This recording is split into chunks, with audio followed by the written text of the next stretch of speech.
سلامتی news international کے training camera مین اسماعیل خان کے والد اور علاقے کی معزز بزرگ شخصیت لالا محمد عزیز انتقال کر گئے۔ ان کے نماز جنازہ میں اہلیان علاقہ و عزیز و اقارب کی کثیر تعداد نے شرکت کی۔ بعد ازاں مرحوم کے 40ویں کی تقریب میں سی او سلامتی news national press club Karachi کے نائب صدر اور سندھ یونین آف جرنلسٹ کے general secretary Muhammad Shahzad but نے خصوصی طور پر شرکت کی۔ اس تقریب میں ان کے اہل خانہ و اہل محلہ کی کثیر تعداد بھی موجود تھی۔ اس موقع پر سی او سلامتی نیوز محمد شہزاد بٹ نے خصوصی دعا کرائی۔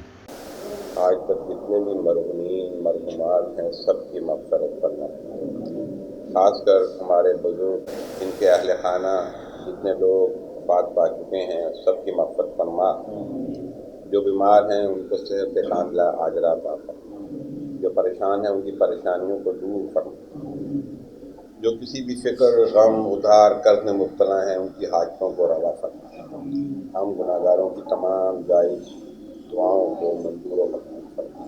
اللہم صلی علی سیدنا و مولانا محمد وعلی آلہ و اصحاب سیدنا مولانا محمد مبارک